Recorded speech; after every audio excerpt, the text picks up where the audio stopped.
Spoilerin time, folks. This is the show where we take all the hard work on Cordkillers, figuring out how do I get this cord cut? How do I slice all the way through and then be able to like have all those TV shows and movies spray out of that cord into my face and watch them? And then we talk about the stuff we watched this week. Yeah, you know what's funny is like I was tempted to react and I thought be a pro, but then you reacted. All right, we're good.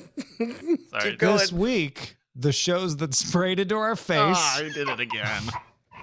What? Well, It's like water coming out of a hose. I know. It might be other things, but that's fine. It's not. It's a metaphor for shows that we watch. splashing with our on eyes. our face. Okay. Yeah. Yeah. This week, my gosh, we're talking about the White Lotus season 2, episode 7, the finale of the White Lotus. Rick and Morty season 6, episode 10, the finale of Rick and Morty, and 2521 season 1, episode 6. I'm Tom Merritt. The man collapsing in the corner is Brian Brushwood. Yes. I'm sorry. Just the image of splashing money on my face has me distracted. Which one are we starting with, sir? Let's start with the one that had the most splashing, the White Lotus season 2, episode 7. Tom, This was a very long episode. Hour and 22 minutes. I did not know it was going to be a double-sized episode. Me either. I was unresearched. But before we even talk about this, White Lotus is an unusual experience for us because we kind of vaguely resent long-form content that comes out on a Sunday, and we have to all cram it in time for There's a this scheduling discussion. reason where it's Right. like, oh, geez, I got to squeeze this in. All right. Even if you enjoy it, right? Just having to be under the gun. Yeah, absolutely. Tell me about your experience of watching the show. So we did not watch it right at 6 Pacific, which is when it releases on HBO Max. We were watching something else, so we finished, and then we turned it on. We're like, oh, it's long. Okay, settled in. We're watching it the way we would normally watch it, nothing untoward. Then about 20 minutes from the end, we both started talking about how no one had died yet. And we're like, is someone going to die? Are they going to save it to the end? Like, did they save it this long last time? I don't remember it taking this long. And I will have to say, I don't want to speak too much for Eileen, but she has been like, this show seems kind of slow compared to season 1. And this episode didn't help that in any way. But, then things got rolling and we had some nice surprises. I certainly was calling some things. I'm like, well, Mafia guy's gun is going to be used. Oh, there it is. Definitely wasn't expecting her to just, shoot everyone and fall off the boat and die. I kind of thought she was going to live and we were going to be strung along a little longer.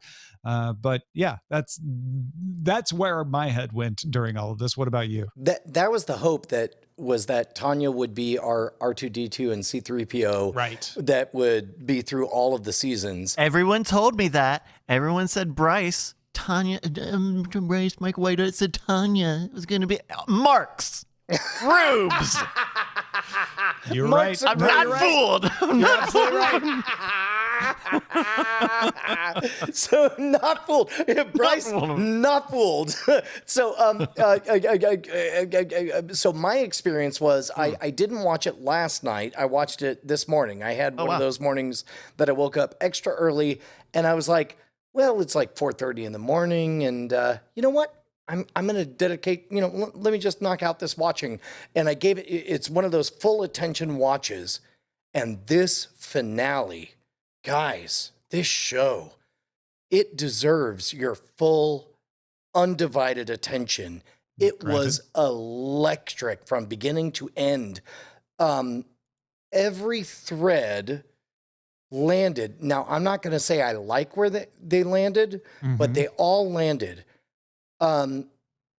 Portia escapes with her life, figures things out. There's a brief moment that we think Portia's going to go rescue Tanya. She doesn't. Portia takes care of Portia. I feel like that shows that Jack actually cared for her. Yeah. Yes. Because probably what he should have done was waste her. And also very much indicates just how powerful the forces are at work, where Jack, who I think in general we all kind of respect, but is clearly trapped in a very, very bad place. but doing his best with it. Let's go. The trilogy. The DeGrassos. What's that? The DeGrassos, the boys. Yes. Grandpa, father, son. Ooh, so tasty. That moment that he says, "Oh, she played me," and the father, he gets what he wants. He's got a path to redemption, and that moment that the three of them are standing in line at the airport, and a woman walks past, and all three of them glimpse, and you realize some things never change. Chef's kiss. Really? Super See, great. I didn't personally give the chef a kiss. I did not kiss the chef there. Wow. I was like, this is fine, but it's exactly what I expected. And I would have kissed the chef had the chef surprised me more. But they served me exactly what I ordered, so I'm not going to complain. So their story is a circle that ends up in the same place. It goes nowhere. It's somebody who tries to get away but realizes he's made of the same stuff. I'll say Albie changes that Albie changes into the rut. Correct. Yeah. But like at the beginning Albie's of the episode, definitely texting Portia too, for sure. Yeah. Oh yeah. At the beginning of the episode, Albie and Portia in the next White Lotus on vacation. I already have a theory of this. All right. So at the beginning, Albie pressures his father and says, "Call it karma," whatever. Pretends that he can get away. Does get played or whatever. Grandpa says, "We have an Achilles something," and we have a family curse. Yes. And it's like, no, that's not true. And danged if that isn't buttoned up perfectly, because it turns out they do. And other journeys, we've got Mia and Lucia. Ethan and Harper, and Daphne and that's Cam. the big one. That's the least big one. You think that's the big one? Well, I mean, they're almost our protagonists, I had thought. Until just this moment. Tanya was the protagonist. No, I think there is no lens. protagonist. This is a beautiful Ring story that has that defies the conventions of storytelling, which makes it so much more interesting to me. So let me say one thing about that quadrangle. I don't know who did what to who, and at all. I don't know who is in a healthy place and who is in an unhealthy place at the end. And I am perfectly at peace with it. In fact, I loved it for not letting me. And what's her name? Cameron's girl. The chef after this one. Like this perfect Rorschach test. Every phrase she says could be taken two different ways. It was... Which is in character. Amazing. Right? It's not like, well, no one would talk like that, but I love it for the storytelling. No, we've actually built up Daphne as somebody who is like, yeah, this is the way I operate. Like I say things that are vague on purpose so that I can play them both ways. And you can legitimately think nobody had sex with anybody, but Daphne, just taught Ethan some perspective. You could that could work. Or everybody had sex with everybody, and Daphne taught Ethan some perspective. You can go all kinds of ways. You can also play the game. I don't really care about Cameron and Daphne, because whatever they have has already happened in the past. But Ethan and Harper, like, they're encountering this for the first time, and she asks what's going to happen, and they make very, very passionate love, and at the end they appear to be at peace.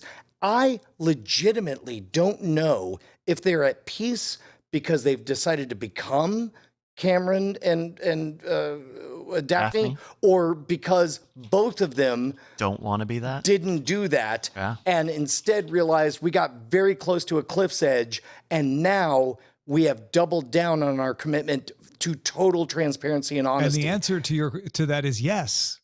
Yes, all of those they exist in superposition, and we never got to observe it to collapse it to see which one shows up in our quantum reality. Yeah. And and it's great. I mean, that's part of that that's is Daphne's, agonizing, though. But yes, that's Daphne's whole monologue at the end, and has been her motivation is, I'm gonna do what I need to do to not feel like a fool or a victim. And you know what? Maybe a little mystery is okay. Maybe you don't need to know everything. And then that she's opens it up to us too, right? Yeah. It's awesome because, especially for Daphne is like totally different than Cameron, right? Cameron is all conflict and action, where Daphne's just Daphne is like being the Sherpa really to Ethan and Harper, where Cameron is this like friction point. Daphne is the one who talks to Harper about, hey, go do what you got to do. She gives the same speech to Ethan. And it could plausibly go either way. Maybe nobody did anything. Maybe everything. And it's also, kind of, it's great. I think Daphne is teaching Cameron Ethan and Harper, that a relationship is more than who slept with who and when and how often. And if you want your relationship to stay together, you have to find your own way to make it meaningful.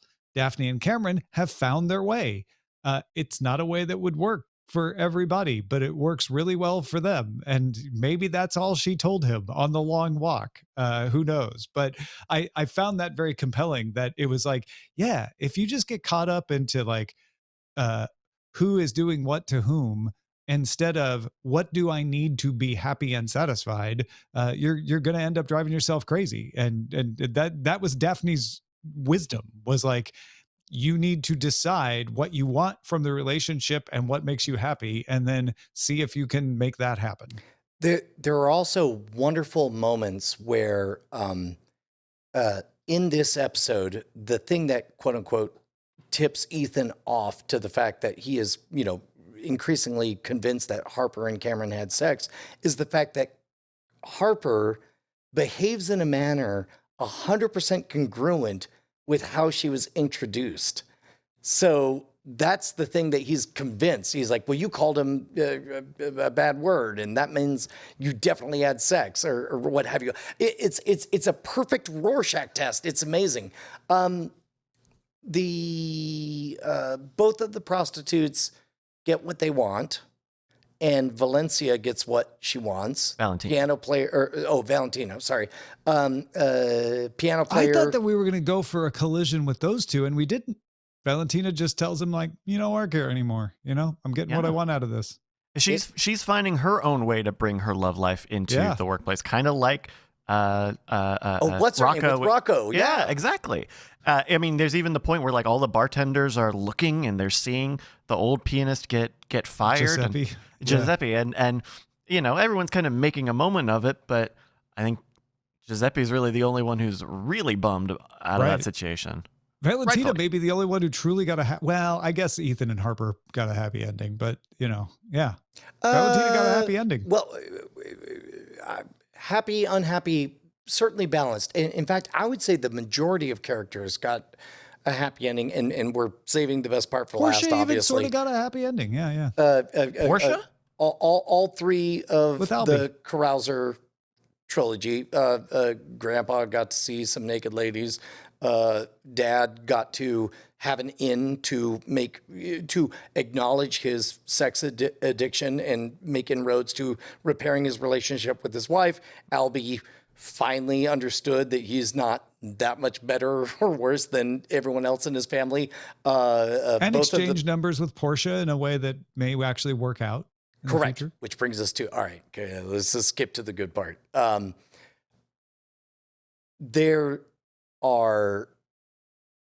There's so many moves that don't make sense with the gay mafia killing Tanya. That don't make sense? They don't make sense unless they only make sense in one context. And that's if Greg is the one who called the hit. So Greg has maintained a relationship with gay alpha. He's Greg called the hit. Second I think episode. That's uncontroversial. Correct. Right. But I would say it's plausibly not a hit. But specifically, interesting. That'd be interesting. Maybe Quentin went rogue. What? No. So in the second episode, Greg gives the entire day to Tanya because he knows he's going to leave, and he springs that on her. Right. It makes sense that is a microcosm of the overall plan of like, we're going to kill her. I'm going to take her fortune, but you better make sure that this puppy dog has the best day ever, the whole trip ever, before it crosses the Rainbow Bridge. That makes everything from the gigolo to the boats and all of the investment that goes into it.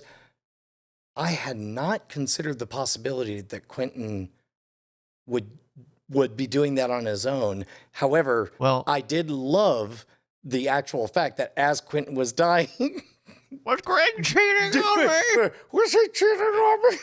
It's like, oh my God, lady. It was very Tanya. Yeah, it was a very Tanya moment. But sorry, we set up, we were going to give a theory. What's the theory? What's your theory, Brian? My theory is season 3 is Portia is just as Tanya was on a mission in season 1 to spread her husband's ashes. Portia, in the will, it will say that she needs to spread the ashes. She will encounter Greg in the next environ. That would be, maybe. Yeah. I definitely have a gut feeling that Portia could show up, possibly because she's the only survivor who knows what went down, and whoever else was behind Quentin's cabal might be looking for her. And I could see season 3 being all like she bumps into Greg at a faraway place, assuming that Greg is the person, and we spend the whole season wondering if Greg was the one who called the hit, and then the Quentin we know theory. Greg called the hit.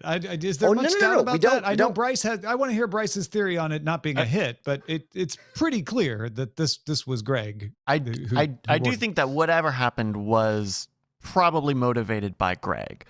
But I think there are plausible scenarios that weren't going to just end up in the death of Tanya and Portia. We talked maybe we talked about this in a previous spoiler in time, but the idea of, well, what if their prenup has an infidelity clause, right? Yeah, that was brought up in the show this episode, right? Right, but no, she says.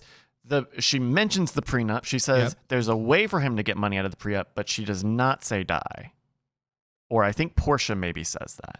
But I think that because I would have to go back and check to see if they were pulling some trickery. I wasn't paying close enough attention, possibly. I thought it was very clear the implication was the reason Tanya was worried about being killed is that she knew that if she died, it was the way for Greg to get her money. Yes. And because otherwise, why would she worry they were going to kill her? Have we seen anything in this season, like back to our original theories? Let's say Greg was talking to his cousin, I love you, I'll see you, and he really is on a 2-day quest to go do a family something or other. Quentin, knowing that they're there, maybe thinks, I need money. And do you remember everything? Twice they mentioned that Quentin fell in love with a cowboy who was unfortunately heterosexual and he's madly in love with. And maybe Quentin, in a desperate bid to correct his financial position, arranged all of this so that he could get the video, because this is the red light while she's having sex with the mafioso. I don't see anything that stops Bryce's theory from being right. Going into Greg just wanted to catch her in infidelity to get the money out of the prenup? Greg is legitimately in love with Tanya and oblivious to all of this. He doesn't know how much Quentin is still infatuated with him. I don't know how that's likely. I suppose there might be room for that. I'm not saying likely. I'm saying plausible, and I do think Greg being in on it may or may not be a part of that. I don't know why we wouldn't reveal that card. Because mystery is sexy, they're keeping Tom. it for season mystery, 3. no, mystery is sexy. We want a third season. Well, no, I don't think it's going to be about one story. Mike White has talked specifically about how he likes to isolate these seasons from each other, and Tanya was the only carryover. because he just liked working with Jennifer Coolidge so much. There was almost no connection between season 1 and season 2. That's true. So I'm going under the assumption, and it could be wrong, he could change his mind, that he wants to keep these seasons fairly self-contained and not have plot elements carry over from one season to the next. Now, if I'm wrong about that, then yeah, a lot of these other things become slightly more possible. But I just don't know why you would, without revealing that 2 + 2 is 4, why you would be convincing me that it's 5 and then just leave it at 5 and then never go back to it. To me, it's just, my gut tells me like, yeah, they told us that was Greg because it's Greg. And that he set this up. Now, I think there is wiggle room of like, maybe he just wanted to prove infidelity and that was a misunderstanding, but also I don't know why you don't, deliver the punchline if that was the case. It feels like they were just trying to say like, nope, they were going to kill Tanya and Tanya escaped and then died in a stupid accident. Which is very Tanya, well, even though she had escaped their clutches. They definitely went out of their way to make it 100% clear that the plan was to kill Tanya. Here's some rope. Here's some gaff tape. Here's some duct tape. Again, here's a gun. That could easily have been explained as like, oh no, that's not what any of that was for. You misunderstood it. But then these are my work tools. I work in the mafia. Why wouldn't you play that card and have Quentin go, we were never trying to kill you. Well, it was just for the tape. And then, the answer is for the exact same reason that none of us know who touched who in the quadrangle. Yeah, but it's the exact very same thing. Clearly and elaborately was set up to be a mystery. This is very clearly and elaborately set up to make you think it was Greg. And you have to work really hard to make it a mystery. Well, I'm saying plausible, not necessarily likely. I think the odds-on favorite are that Greg hired these guys to kill her. But the mystery, Tom, the sexy part of the mystery is that there's plausibility. There's plausible deniability on all of this. And I think that's really interesting, especially for a murder mystery show that is not about an investigation. Yes. This is a murder mystery show. It's like a memento of Knives Out. I don't know. I depart. For you guys, have fun with that. It does not. This does not feel that way to me at all. It feels like that's not the intention. But yeah, I could be entirely wrong with that. Yep. I mean the mystery around Tanya. I think the mystery around the quadrangle. I suspect, if I'm hearing you correctly, you think the intention of the artists was to close the loop, and that part is intended to be very clear. Yeah, and I think both I feel Bryce like it was are pretty clear that it was Greg, and that they didn't want to spoon feed you and have Greg pop out of the shadows and say, yes, it was me, but they gave you all the clues that you needed to be like, yep, definitely Greg. And the mystery comes with Portia, which is what was Jack's role in this? He's the only one alive who knew what was going on with all this stuff, and the guy who stayed back at the Palazzo, and how the guy is who escaped. Portia going to get away with this now? Like, I feel there's way more mystery around Portia, and like, are they going to come for her because she knows what happened? If this wasn't supposed to be a death of Tanya, it actually pulls away from that a little bit. It's like, well, we were always going to let Portia go anyway, and it wasn't supposed to, you know what I mean? Like, it feels like the stakes are much higher for Portia if this was supposed to be the killing of Tanya. The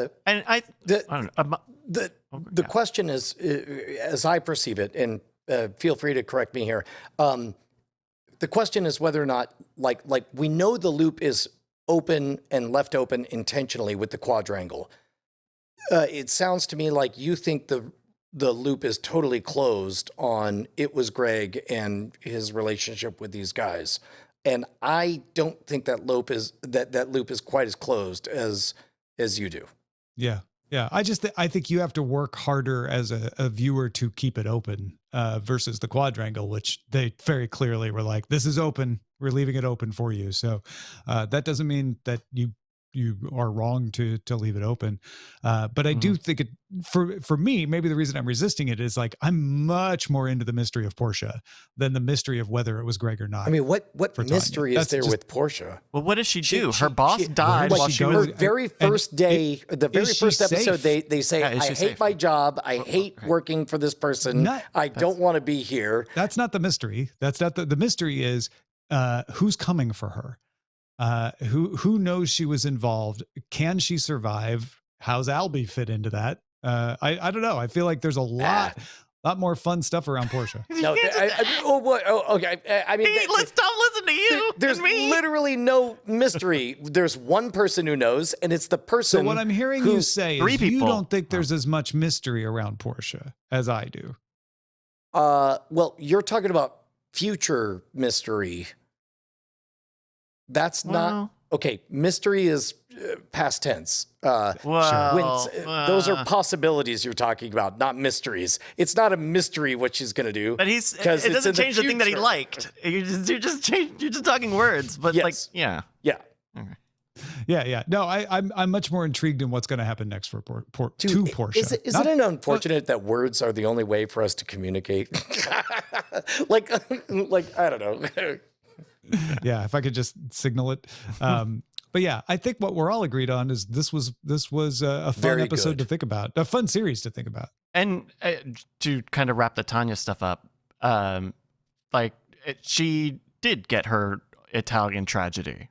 You know, she managed. Yes, she did. She ultimately managed to do it. You know, she created her own closed room mystery with the yacht and still managed to die accidentally despite being free and clear, which is very Madame Butterfly, right? The short version on Madame Butterfly, she kills herself right before she realizes, or right before all of her dreams would have come true. Yeah.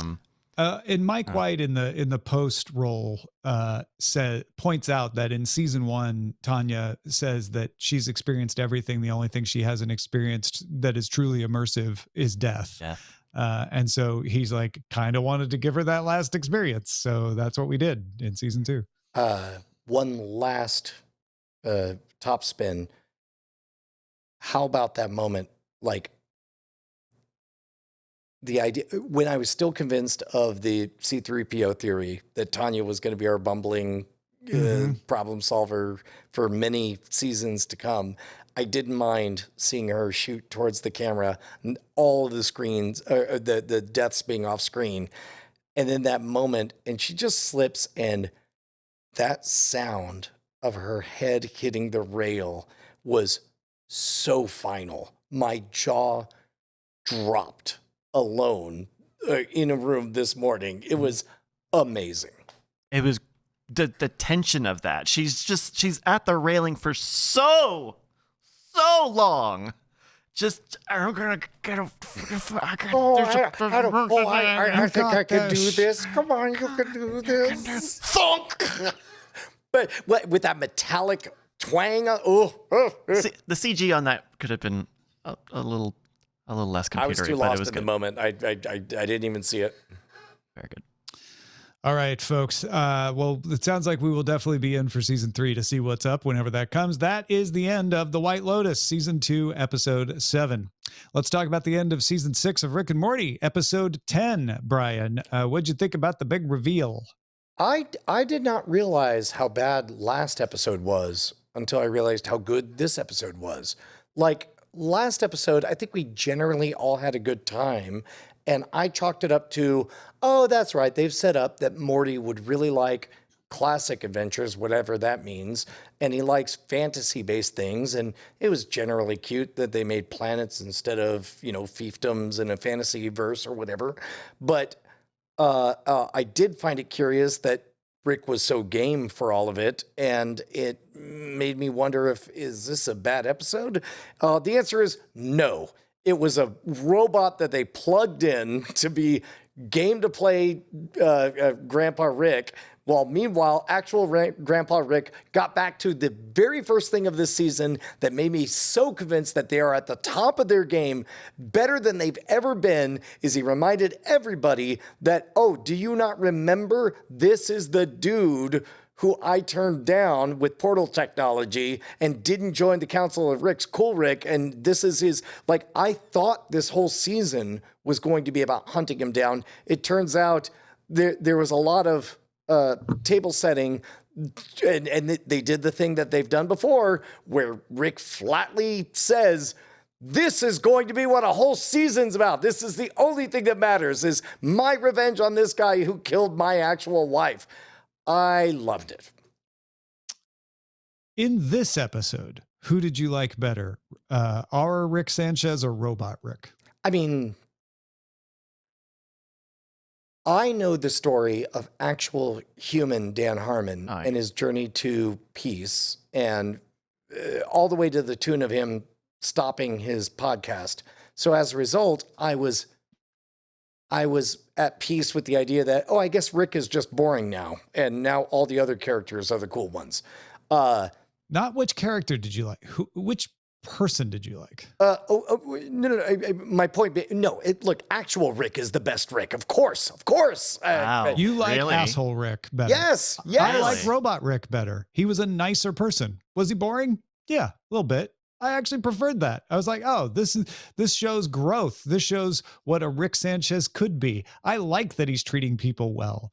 And I was, not gonna lie, a little disappointed when Robot Rick lost to Bad Rick. And I don't know. I would have preferred that the family get to continue with Robot Rick because he treated him better. That's the difference between you and me, Tom. I never go back to the carpet store. That was a reference to 3 seasons ago when they played Roy. I don't keep track of any of the lore. So but what does that mean? I'm sorry. Well, okay, yeah. Morty played Roy. No, I know, but what does it mean? Okay. Yeah, man. No, I like the bitter. I like bitter. There's something really interesting about watch, but which person did you actually like? What does it matter what I like? Because this is a review show. That's a fun thing to think about in the show. Yeah. I like the show. I like. They're not your children. They're not going to. We spend so much time evaluating whether the authors made a good decision or a bad decision. Sometimes it's fun to just live inside the episode in the lore and be like, okay. Oh, you know what? Who would you want to hang out with? Not for nothing. I actually, now I'm gonna switch language and actually try to be very, very kind. I do think that's a fundamental difference between us as humans. And this is friend Brian talking to Tom Friend. I think I never quite leave.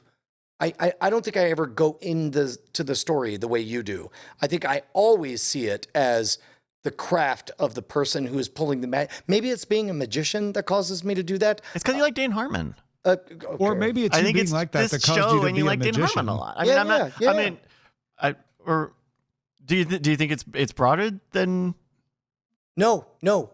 There's never one moment of any episode of Rick and Morty that I forget that it is the human beings, Dan Harmon and Justin Roiland, telling Brian Brushwood a story. I never lose sight of the campfire that we're gathered around, and I think that Tom, you give yourself over to the story and lose yourself all the way in it in a way that I'm jealous of. Well, and that's what I was going to ask is, for me, it's a choice. I also cannot lose sight that this was made by humans and is not a real story. But at the same time, I can devote a part of myself to saying, yes, but what if it was, and what would it be like? And I find that super enjoyable. It sounds like you're saying like you just can't do that. You can't do that part. I'm not going to say I can't do that. I'm going to say that choose not to. I guess that's my question: is whether you choose not to. I don't know if I can or can't. I know that I tend to not.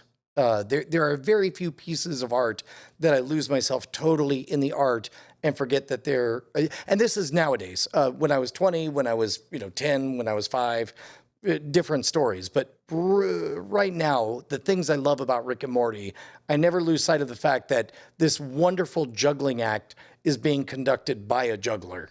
Yeah, to me, those are looking at different things, right? It's looking at a sculpture and just sort of feeling its meaning to you versus looking at a sculpture and admiring the technique.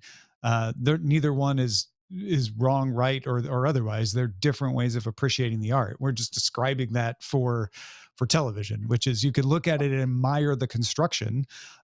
You can also look at it and admire the experience. I I think that is extremely well put because a piece of art, like let's say I look at the statue of David or the figure of Mercury, I will instantly think, what was the human who caused this trying to say to me? I tend to try to go straight through the art to the other person and latch onto it. Yeah. Yeah, I feel like that is the common mode that people have when talking about TV and movies and video games. Not in fandom, I don't think. I don't know. Yeah. I don't know. I feel like that may be a bonus episode we should do. Yeah. Maybe straying into after talk territory there. Getting back to Rick and Morty, this was a great episode. It was fun. I liked having two well-developed Ricks. I thought that was super fun as well. I also loved the 2 minutes that we spent playing the game of, if you were a robot who wanted to die, how would you work within your parameters to make that happen? And let's play a fun family game called Am I a Robot? There's one rule. If you are a robot, you must never admit you're a robot. Anyone can ask anybody questions. All of that, chef's kiss. I thought it was great. Yeah, I really liked the continuing bit of him just admitting things and then saying, of course, I'm not a robot, tacked on to the end to follow the rule there. Well, and one last tidbit.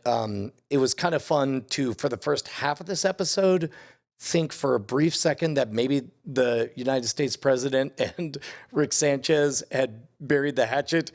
And then the last half is to find out, nope, it's as petty and as dumb as ever. And it's great. I also love how they played with Star Wars IP. I thought that was actually fairly bold to be like, yeah, laser sword. Also, George Lucas's Star Wars. See, we're using fair use here. We're not trying to appropriate your IP. The beautiful, like, if a lightsaber is dropped perfectly vertical, it would go through the planet, then turned into a commodity of like perfectly effing vertical again. What are the odds? Last thing was the very, very minor detail of like, they just shoot all of their shows over that same screen. Like, everybody in Hollywood knew about that technology and the fact that they had that one set and the fact that they called it. Oh, I loved it. The self takeout of Generation X and its angst over Star Wars, I thought was well constructed. Agreed. Also. Yeah. Any other thoughts on Rick and Morty 610? Nope. It's great. A fine ending. That is Rick and Morty Season 6, Episode 10. Let's talk about 2521, Season 1, Episode 6. This is the fencing episode. You actually get the competition with Koyorim. You get a jump in time. You get to find out where Baekhyun has gone, what's up with Naido these days. And Brian, what did you think of this episode? Tom, you had mentioned that these were aired in pairs, like on a they're Saturday usually like one after another, Saturday, Sunday, Friday, Saturday. I can't remember which one this was. What, do you remember if this was the first day or the second day? I would imagine actually. Even days are always the second. So this being 106, this would be the Sunday, the second of the pair. Maybe it would have been less unsettling because we're watching these week over week, and as a result, so much had changed because there was a time jump and suddenly we had, one of the characters as a reporter and so on, that I was convinced like, am I going to have to go back? Was I not paying attention last week and so on? So whereas if they were back to back, I would imagine that was easier to follow. Like, oh, I get it. They're skipping forward in time. And then the big CG that said 1 year later was the tip off for me, but I might have looked away. Okay. All right. In that moment. Just checking. All of which is to say, Tom, I love you. You are my friend. I am certain that you were not messing with me when you said this is No. the highest example of what you love about Korean dramas.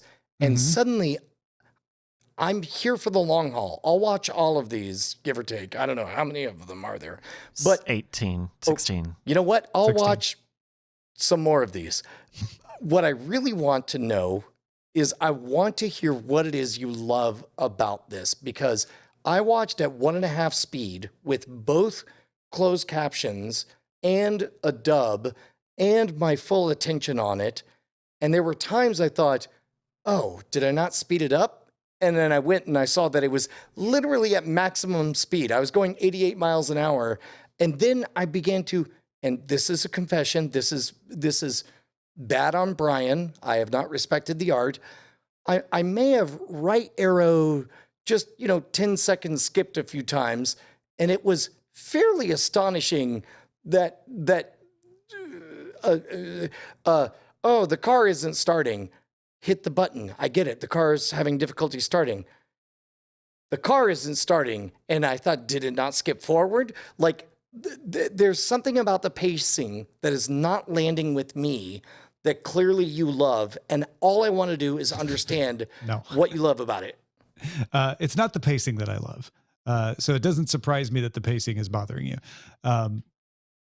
I want it to be very clear that I am shocked that you made it this far in many ways. That I have repeated, and I've meant it every time. You can tap out anytime. I don't want you to not enjoy watching this. What I love about this is really hard to discuss without seeing it all the way through, though. Okay. And it's tough because I struggled with this because I'm like, you know what? Is this the Babylon 5 thing? Hold on. This is going to be really slow. There are going to be times when Brian's going to hate this story because it's not action and it's not moving.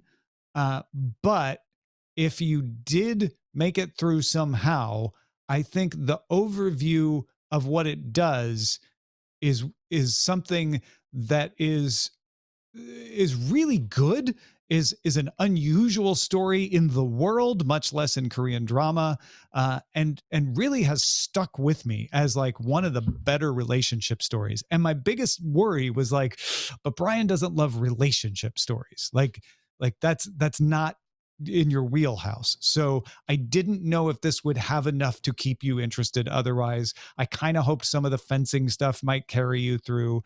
But all of that said, this is in no way a thing that you have to keep doing. You please tap out at any time. I will not be hurt. I will totally understand. I want this episode though. I've just got one more little thing to say. This episode really is one that hits me, because the elements in this episode that I think point towards what I like, without having to spoil anything that happens later, is that it's about complex relationships. The relationships feel much more real to me. It's not a simple like love story, quote unquote. It really, some of it may just be very personal, where it's like, oh yeah, I've had situations like that, and it reminds me of that, and it shows them really well, and it really explains some of the pain and agony of being human in a way that I think is really compelling and not often done. So that's what I love about this story, blandly, and I could be more specific, if we watch it all the way through to the end. Allow me to restate what you said, and hopefully you could tell me if this is right. There definitely was oh, hey, it's you, and we have a history, and it's complicated, and you've moved on in this ways, and you're doing this now, or whatever.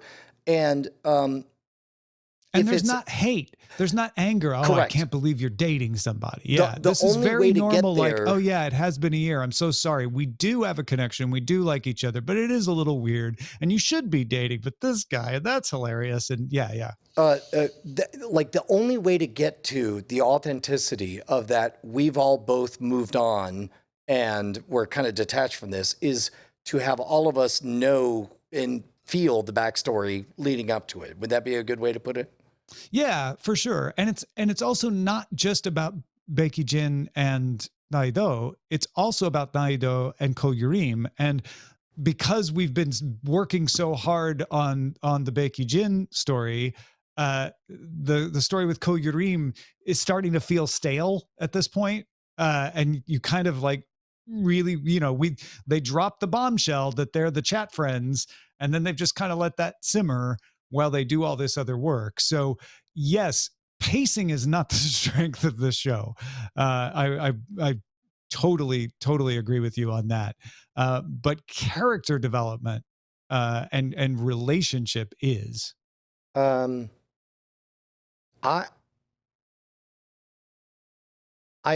will commit to continuing to watch it because I want to understand you, Tom, more. Not that it's strange or whatever, but like I want to love a thing the way that you love it. For example, like, look, I've been that guy. You know, I'm that guy that. How many people have I turned on to Stephen King's The Dark Tower? Just be like, hey, this whole first book, you're only going to have questions. Don't worry, they all eventually get answered. Enjoy 7 hours of questions. And so I will keep going, but knowing that there's a reason, like you can't tell me the answer without taking something away from my experience, makes me want to keep going. I also hope that putting so much pressure on this doesn't make you get to the end and go, oh, like, oh, it's that. I worry about that effect as well, which is why I'm like, you definitely shouldn't feel bad if you're like, you know what, just wasn't for me. And then I'll just tell you in after talk everything. I'll tell you everything and maybe pick a scene for you to talk about. You know what? So for the first time ever, maybe we can tee this up as a mystery. Does Brian naturally get around to watching the next episode? And if I don't, we can completely unpack things in after talk. We could do that. I want to make sure that people get a decent episode of Spoilerin time if you don't watch it. Bryce, are you still watching it? I mean, I watched this episode. I liked everything about this episode except how long it was. I thought there was great plot points. I thought there was a lot of fun tension. All of the driving back and forth to the station, and they berate those police officers, and they end up getting that police escort out of nowhere. All great stuff. Very, very long. Very, very long. And that is literally my only quibble with it at this moment. I really liked this episode. I like this episode. And so, I'm down for whatever we do. Okay. So why don't we do this, Bryce, if you're amenable to it? You're the safety net for us having a decent conversation. If you'll make sure that you've watched the episode and we can talk about it to Brian if he doesn't watch it. Oh, what a dangerous thread you've introduced. The idea that we'll definitely cover it next week, but it'll be on Brian and he has permission to have tapped out. Yeah. And drama. No shame. Oh, no shame, no judgment. Okay. Yeah. Okay. Yeah. And then if you have tapped out, that's it. Bryce and I will discuss it for the audience. After talk, we'll spoil it. And for anyone who has invested themselves and is like, no, but I want you to keep going on Spoilerin time, I will commit, if Brian taps out, to recording standalone summaries and maybe try to get someone else in the house to talk to me about it. That part I can't promise. Wow, okay. This might be one of those Westworld situations where I get more out of hearing you guys summarize it. I'm not watching the whole season without you. Oh, no. But I'll listen. I'll listen to Tom and somebody else summarize things. So okay, I just saw Bryce visibly. I just told you I'm not watching the whole thing with Tom alone. Yeah, no, it's not. You're not. No, not you. Not you. Yeah. It's the commissioner. Wait, okay. Who also doesn't like this show as much as I do. Now I want to listen to you talk about it. Now I want to listen to you two talk about it. Right. She likes it, but she doesn't like it nearly as much. All right. That is 2521, season 1, episode 6. Next week, we will in fact discuss 2521 episode 7, and you will find out if that includes Brian having watched it or not. We will get back to our Miami Vice rewatch, where we will talk about season 3, episode 21, Knock Knock Who's There, with guest Ian McShane returning. This will be our second episode with Ian McShane in it. And we will talk about the movie Avatar: Way of Water. So start watching it now, because if you think 2521 is long, you haven't seen Avatar: Way of Water. Oh, don't tell me that, Tom. What a clever way to avoid an embargo on a review. In fact, what I would say is watch Avatar: Way of Water and then watch 2521. It'll seem super short after you've seen Avatar. He's not going to watch 2521 now. You put the nail in the coffin with that one. The difference is they bring me pizzas during Avatar. I will send you pizzas during 2521. You're going to need a lot of pizzas, folks. Avatar: Way of Water. We'll be talking about it shortly after they finish watching it, because they're going to start watching it right now. Avatar: Way of Water. All in Spoilerin time. Did you know that water is where life began and it took millions and millions of years? Anyway, watch Avatar: The Way of Water. You can get those early, or as early as they can, at patreon.com/Cordkillers. Thanks, everybody, for watching. We'll spoil you next time.